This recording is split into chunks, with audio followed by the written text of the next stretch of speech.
नमस्कार, मैं अनिल सक्रावाल। कक्षा 12 के सिलेबस में डे 70 में है। बायो सावर्ट्स लो जो एप्लीकेशन है वो सारे अपने कंप्लीट हो गए। नेक्स्ट टॉपिक है चुंबकीय क्षेत्र में आवेशित कण की गति, motion of charge particle in magnetic field. Magnetic field जो अपने इसको यूनिफॉर्म मैग्नेटिक फील्ड लेंगे, समरूप चुंबकीय क्षेत्र लेंगे, यानी ऐसा मैग्नेटिक फील्ड जिसके सभी पॉइंट पर जो फील्ड की वैल्यू है, चुंबकीय क्षेत्र की वैल्यू है, वो सभी पर एक समान है। उसके लिए हमने बात कर ली थी कि चुंबकीय क्षेत्र जो है वो सरफेस पर लें तो दो कंडीशन हो सकती है, आउटवर्ड हो सकता है और इनवर्ड हो सकता है। परपेंडिकुलर टू सरफेस, सरफेस के हमेशा क्या होगा, लंबवत होगा और अंदर की ओर और बाहर की ओर हो सकता है। उसके लिए हमने डॉट और क्रॉस का यूज किया था कि अगर बाहर की ओर है तो डॉट से शो करते हैं, अंदर की ओर है तो क्रॉस से शो करते हैं। तो अपने कंडीशन क्या है, पहले वो कंडीशंस लेते हैं। इसके अंदर अलग अलग कंडीशंस है, कुछ सभी को हम सोल्व करेंगे। सबसे पहले कंडीशन लेते हैं कि यदि कोई पार्टिकल जो है, चार्ज पार्टिकल, उस पर चार्ज कितना है, क्यू चार्ज एज्यूम कर लेंगे, कुछ ना कुछ वेलोसिटी है, वी गति कर रहा है, तो कोई ना कोई वेग होगा। वेग जो है वो उसका v है और मास पार्टिकल का m होगा। अब वो समरूप चुंबकीय क्षेत्र में गति कर रहा है, तो चुंबकीय क्षेत्र क्या है, चुंबकीय क्षेत्र v है वहां।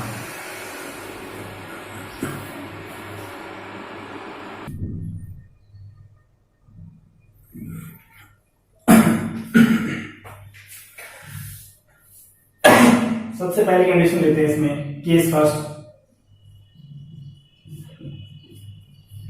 कि यदि कण चुंबकीय क्षेत्र के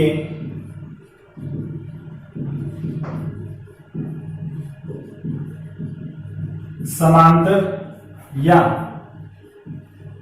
प्रति समांतर प्रवेश करें।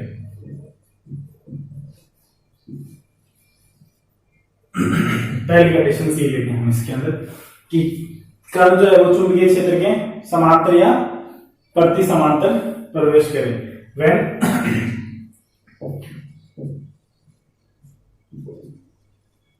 चार्ज पार्टिकल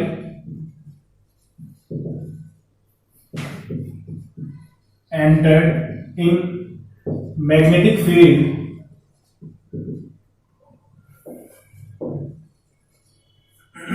पैरेलल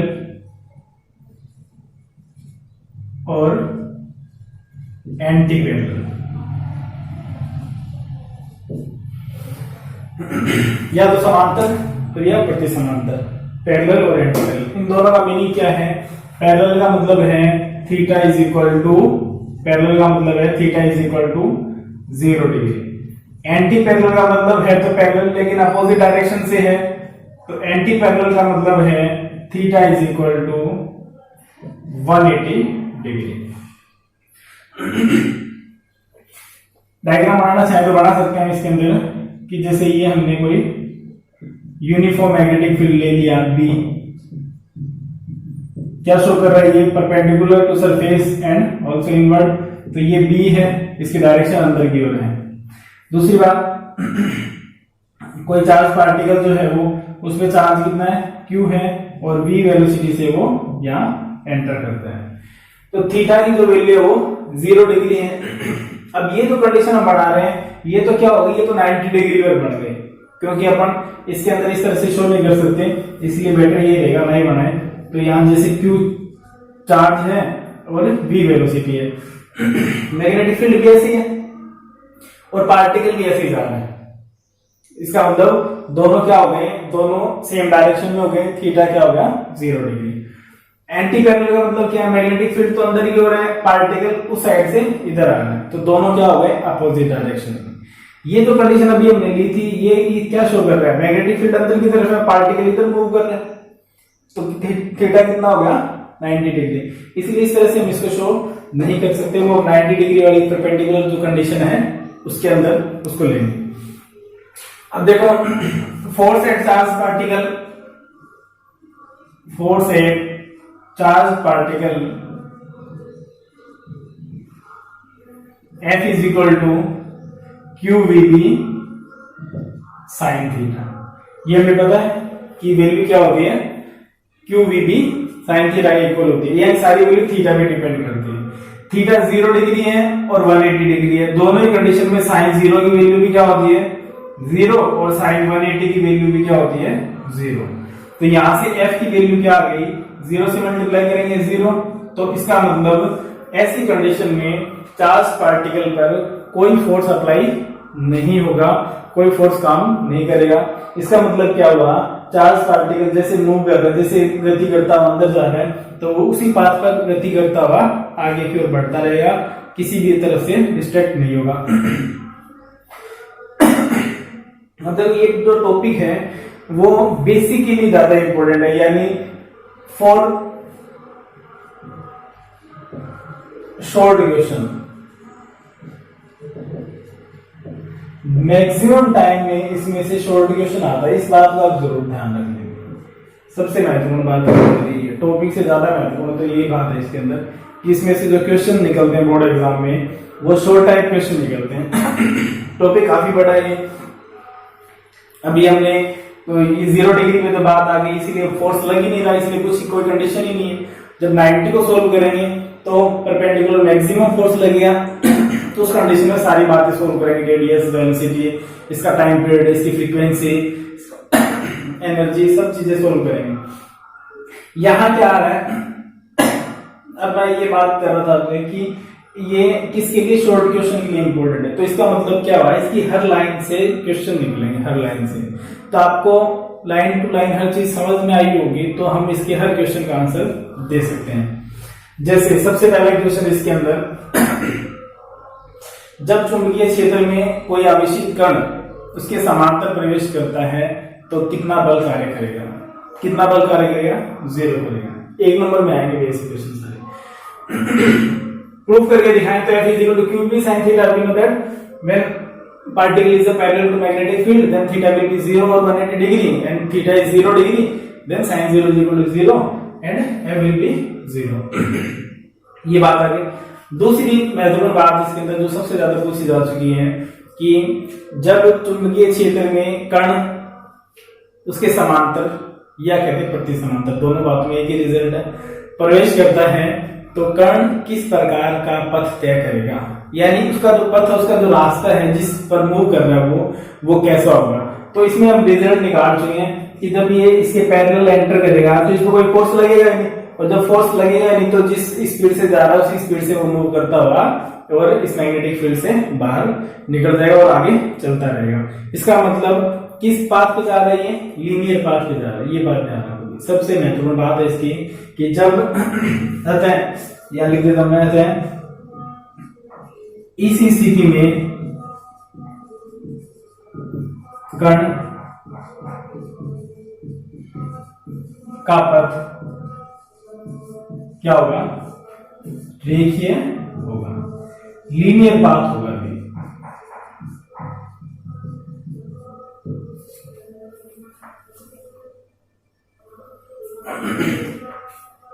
ये इसके अंदर दूसरी महत्वपूर्ण बात आ गई।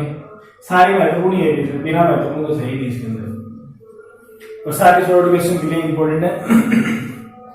डेरिवेशन भी करेंगे हम, ऐसा नहीं आ सकता, आने में कुछ भी आ सकता है, लेकिन जैसा बोर्ड पैटर्न रहता है उसके अकॉर्डिंग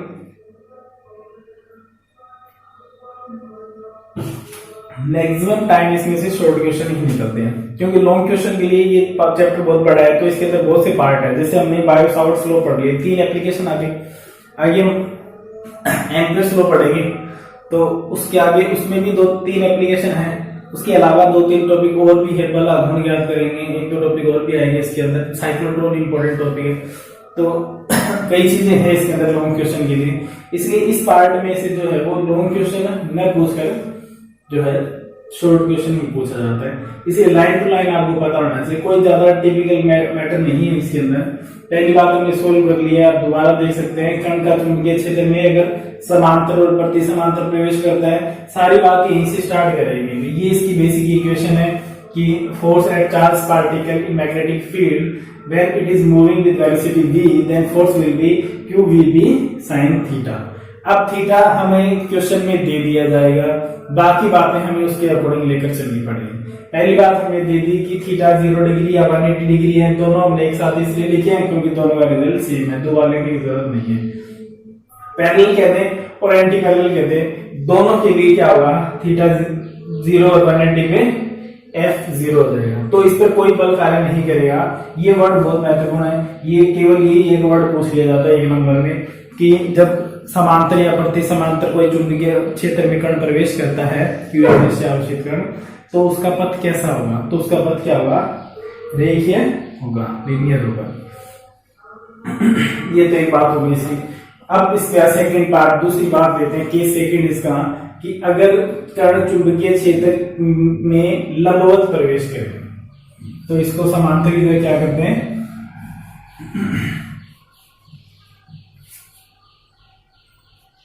लंबवत प्रवेश करें। ये बात आप नोट कर लेना है। When charged particle entered in magnetic field,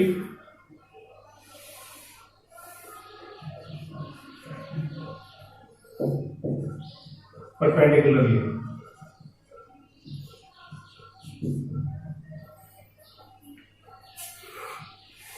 अब ये सारी कंडीशन हमें चेंज कर देंगे, इसके अकॉर्डिंग सोल्व करेंगे।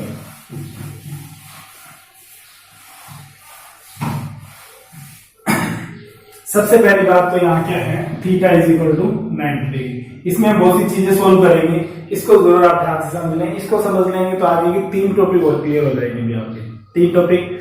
या एक तो इसके बाद हम करेंगे कि अभी तो हमने 0 डिग्री की बात कर ली, 180 की बात कर ली, अब 90 की कर लेंगे। तो ये जरूरी थोड़ी 3 एंगल पे कोई किसी और एंगल पे भी एंटर कर सकता है पार्टिकल, तो उसके लिए भी हम अलग डेरिवेशन करेंगे। उसमें भी हम इसी को एज इट इज इसी को ही वापस रिपीट करेंगे, थोड़ा सा चेंज कर देंगे उसके अंदर वर्टिकल हॉरिजॉन्टल कंपोनेंट्स में, उसको कन्वर्ट करेंगे वैल्यू को, वेलोसिटी को। और आगे हम साइक्लोट्रॉन पढ़ेंगे एक टॉपिक, तो साइक्लोट्रॉन भी पूरा ये कैलकुलेशन फिर दोबारा करेंगे। इसलिए ये पार्ट इसका समझने का मतलब के सेकंड अगर आप पता चल जाता है तो कम से कम 3 टॉपिक 4 टॉपिक इसके अच्छी तरह से क्लियर हो जाएंगे। उनमें से कोई भी शॉर्ट टॉपिक आए, शॉर्ट क्वेश्चन आए, लॉन्ग क्वेश्चन आए, न्यूमेरिकल आए, सब चीजें सोल्व हो जाएंगी। और जरूर कुछ ना कुछ इस पार्ट में से जरूर पूछा जाता है एग्जाम में। तो यहाँ से theta is equal to 90 degree. सबसे पहली बात लेते हैं इसमें, F is equal to we know that QVB sin theta and sin 90 is equal to 1, then F will be F maximum is equal to QVB. This is the equation first.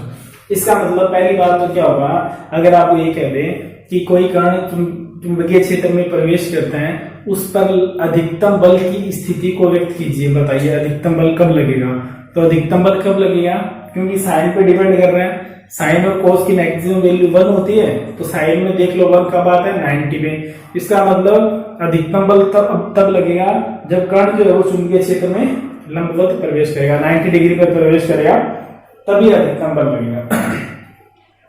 अब अपन इसको solve भी करना पड़ेगा हमें, इसको आगे detail. जब बल लग रहा है तो फिर उसका बल लग रहा है तो इसका मतलब मूवमेंट होगी उसके अंदर, उसका पाथ चेंज होगा। फिर वो पाथ किस प्रकार का होगा, सबसे पहली बात। फिर जब पाथ क्रिएट हो जाएगा, सर्कुलर पाथ बनेगा इसके अंदर, वृत्ताकार पथ। तो वृत्ताकार पथ बन गया, तो वृत्ताकार पथ में क्या होगा, एक पूरा चक्कर होगा।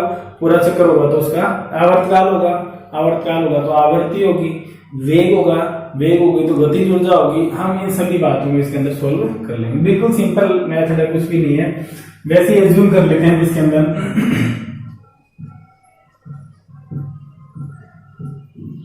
ये हमने ले लिया इसके अंदर magnetic field perpendicular to surface.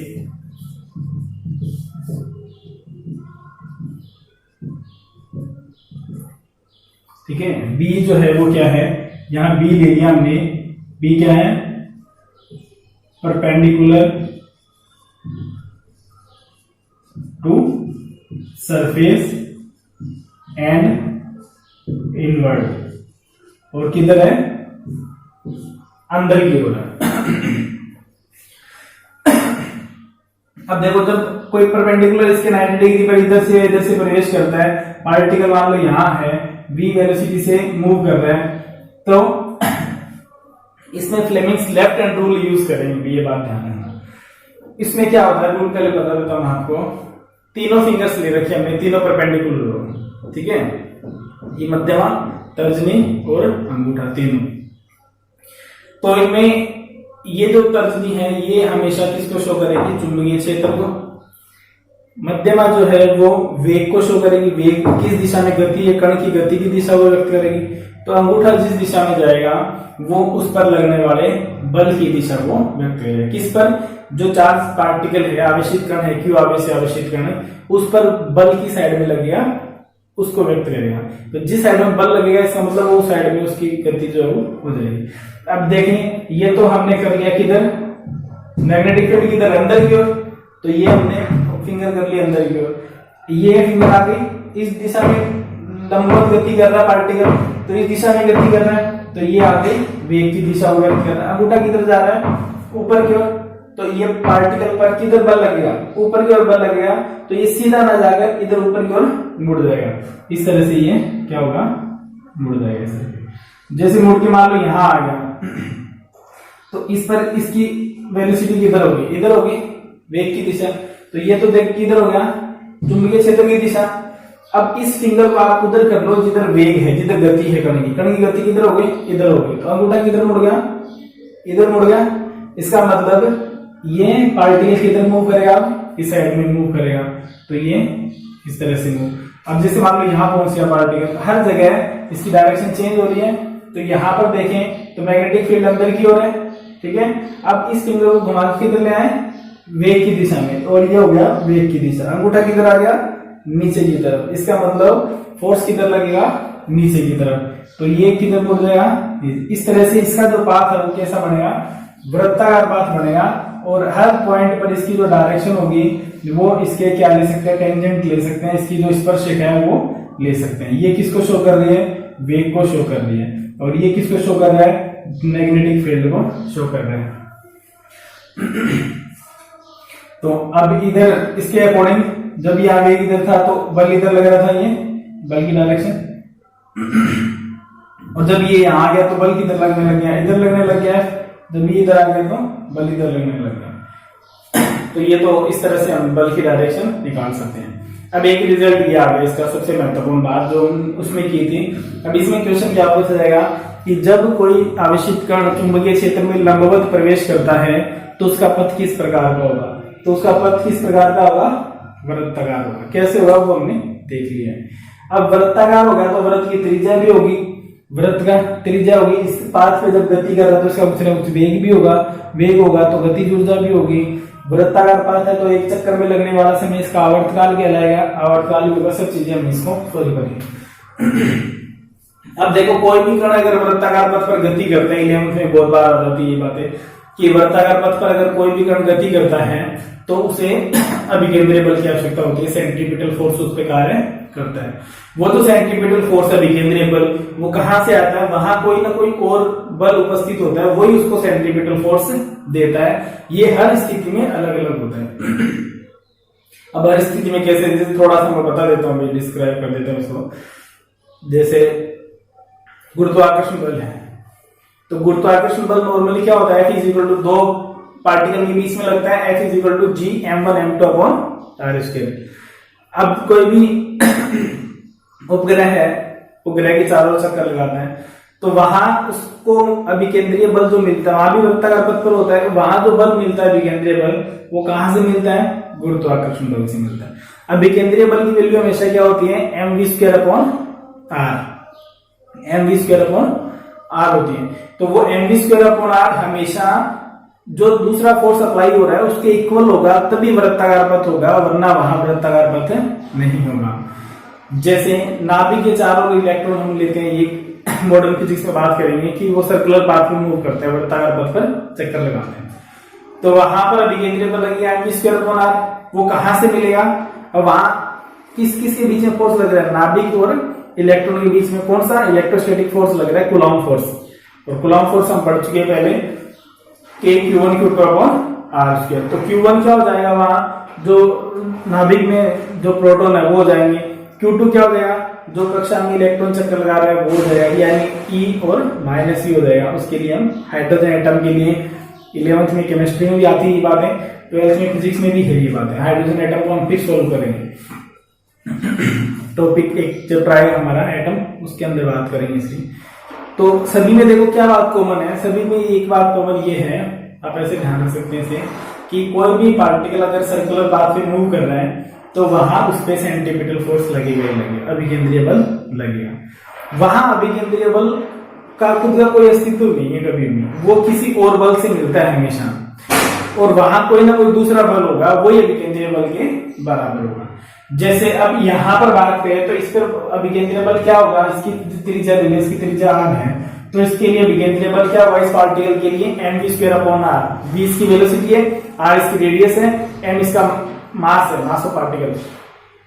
तो अब इसको अभिकेंद्रीय बल कहां से मिलेगा, कौन देगा इसको, ये जो मैक्सिमम मैग्नेटिक फोर्स अप्लाई हो रहा है, चुंबकीय बल लग रहा है, ये इसको क्या देगा, अभिकेंद्रीय बल देगा।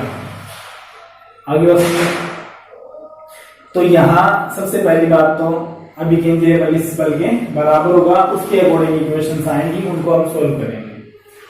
दूसरी बात, सबसे पहले महत्वपूर्ण बात इसके अंदर पाथ कैसा होगा ये आपको ध्यान रखना है कि इस स्थिति में क्या होगा, इस स्थिति में कण किस पर गति करेगा, वृत्ताकार पथ पर गति करेगा। अतः कण पर अभिकेंद्रीय बल सेंट्रीपिटल फोर्स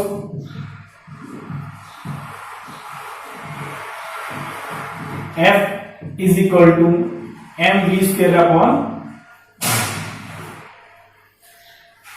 ठीक है, अब वृत्ताकार पथ के लिए क्या होनी चाहिए, ये दोनों फोर्स बराबर होने चाहिए, वरना जो फोर्स ज्यादा है उसी साइड में क्या हो जाएगा, डिस्ट्रैक्ट हो जाएगा पार्टिकल।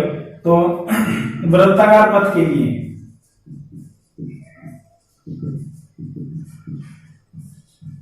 अगर ये बराबर नहीं है तो पथ वृत्ताकार नहीं होगा।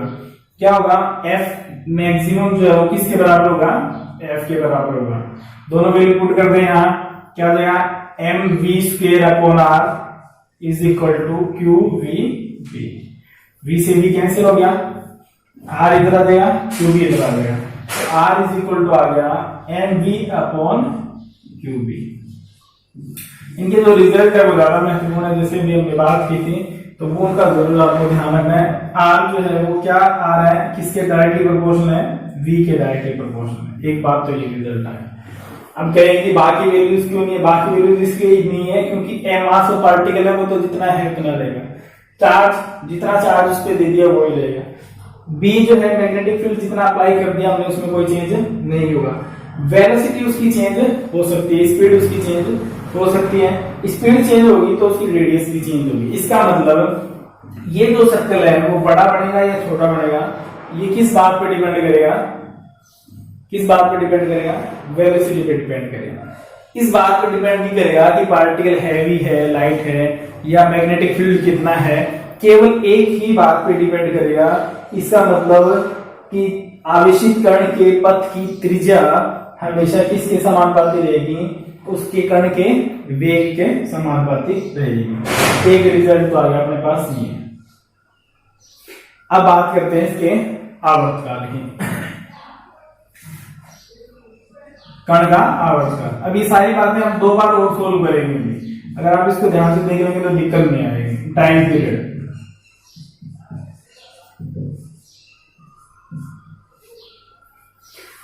टी से लिखते हैं आवर्तकाल, काल समय, समय बराबर क्या होता है, सिंपल डेफिनेशन, समय बराबर दूरी बटे 4, ठीक है, डिस्टेंस अपॉन स्पीड। तो टी बराबर क्या हो जाएगा, दूरी बटे 4। अब इसकी दूरी कितनी है वृत्ताकार पथ की, 2 पाई r। स्पीड कितनी है, v है, ठीक है। तो r की वैल्यू ये है अपने पास, ये रख दें। तो t इज इक्वल टू क्या आ जाएगा, 2 पाई अपॉन v, और r की वैल्यू रख देंगे mv अपॉन qv। तो v से v कैंसिल हो गया, तो t इज इक्वल टू क्या आ गया, यहां लिख रहा हूं मैं, t is equal to 2πm/qb। इनके जो रिजल्ट है वो आप जरूर ध्यान रखें। इसका रिजल्ट क्या आ रहा है 2πm/qb और सब कांस्टेंट है। इसका मतलब क्या हुआ कि सर्कुलर पाथ के लिए जो टाइम पीरियड है इस चार्ज पार्टिकल के लिए वो कांस्टेंट रहेगा।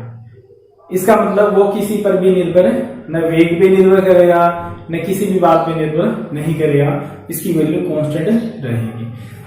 अब कहें कि अगर मान लो वेग इसका बढ़ गया तो फिर तो ये तो रेडियस बढ़ जाएगी, तो इसका तो ये सरकमफेरेंस इसकी परिधि बढ़ जाएगी, तो उसको टाइम ज्यादा चाहिए। ऐसा नहीं है, क्योंकि परिधि जो रेडियस बढ़ रही है तो रेडियस किसके प्रोपोर्शनल है, वेलोसिटी के।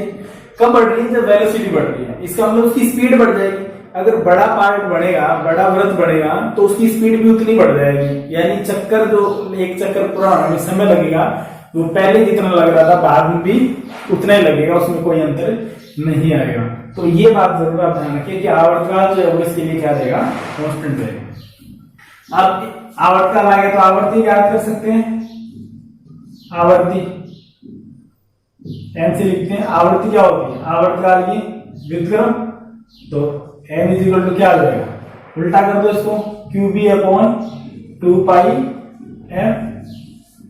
ये हो गया। फिर निकालते हैं कोणीय आवर्ती, कोणीय गति हो गई ना, ये जैसे पार्टिकल यहाँ है यहाँ पहुंच गया तो इसके लिए कोण चेंज हो गया, ठीक है। एंगुलर फ्रीक्वेंसी भी निकालते हैं इसके लिए, तो कोणीय आवर्ती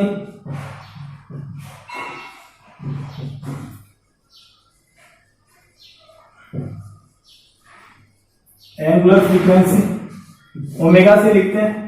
ओमेगा इज इक्वल टू होता है 2πn, एन या फ्रीक्वेंसी एफ से लिख सकते हैं इसको। एन की वैल्यू पुट कर देंगे तो 2π मल्टीप्लाई qb/2πn कैंसिल हो गया। ओमेगा इज इक्वल टू क्या आ गया, qb/, ये ओमेगा की वैल्यू आ गई। और क्या रहेगा, ऊर्जा रहेगी, ऊर्जा और निकाल लेते हैं। कण की गतिज ऊर्जा, kinetic energy of particle,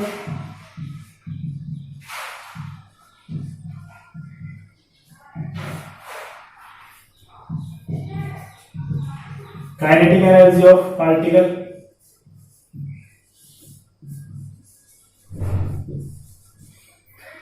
K is equal to क्या होता है 1/2mv²। तो v की वैल्यू पुट करनी है आपको। v की वैल्यू यहां से निकाल लो, qb/m आ जाएगा। यहां से v की value v is equal to क्या आएगा, qb इधर आगे मल्टीप्लाई qb/r और m इधर आगे डिवाइड में m। तो वैल्यू पुट कर दे इसमें, याद आएगा 1/2m qb/r/m का होल स्क्वायर, स्क्वायर कर दो 1/2m q² b² r² m²। m से m कैंसिल हो गया, दिखाई दे रहा होगा, ये देख लेना, ठीक है। इसके रिजल्ट लिख लें आप कहीं पर भी, क्या लिख देता हूं इसको 10 देते हैं, बस इसका फाइनल रिजल्ट यहाँ लिख देता हूं मैं। तो k इज इक्वल टू आ जाएगा 1/2 q² b² r²।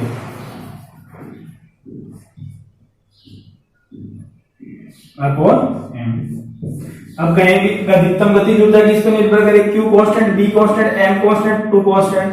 तो K मैक्सिमम क्या होगा, directly proportional to R maximum. जब कण की त्रिज्या अधिकतम होगी तब उसकी गतिज ऊर्जा भी अधिकतम हो जाएगी। ये हो गया इसकी दूसरा पार्ट। अभी तीसरा पार्ट और भी हमें करना है, उसको हम नेक्स्ट क्लास में करेंगे, डे 71 में करेंगे। आप इसकी जरूर पहले प्रैक्टिस कर लें, फिर डे 71 में हम इसकी नेक्स्ट क्लास करेंगे, तब उसमें फिर ये बातें रिपीट करेंगे। फिर उसके अंदर हम नेक्स्ट कंडीशन क्या लेंगे कि यदि कण जो है वो 0, 90, 180 के अलावा किसी कोण पर प्रवेश करता है, तो यानी थीटा की वैल्यू जो है वो विदाउट 0, 90 एंड 180 हो। अब इसके अंदर देखो ये पूरा डेरिवेशन अगर पूछ लिया जाए, शॉर्ट में ही पूछ लेते हैं, क्योंकि इसका देखो ये अलग पार्ट है, r निकाला, फिर हमने t निकाला, फिर n निकाला, ओमेगा निकाला। तो ये सारी बातें एग्जाम में नहीं पूछी जाती है। एग्जाम में पूछेंगे आवर्तकाल की लिमिट से क्या करो, तो आपको यही खत्म कर देना, 2 नंबर में पूछ लेना, ये पूरा नहीं करना।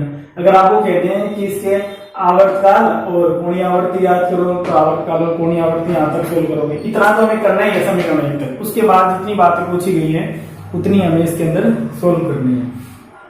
बाकी शॉर्ट क्वेश्चन इसके लिए बहुत महत्वपूर्ण बातें हैं, शॉर्ट क्वेश्चन ज्यादा पूछे जाएंगे, जैसे ये है अधिकतम बल, फिर इसका पथ कैसा होगा, ठीक है, फिर इसकी त्रिज्या का फॉर्मूला, फिर इसके देखो जो कंसेप्चुअल क्वेश्चन है थ्योरेटिकल वो पूछ लेंगे कि जब कण 90 डिग्री पर प्रवेश करता है तो उसकी त्रिज्या किस पर निर्भर करती है। तो त्रिज्या जो है वो कण के वृत्ताकार पथ की त्रिज्या उसके वेग पर निर्भर करती है।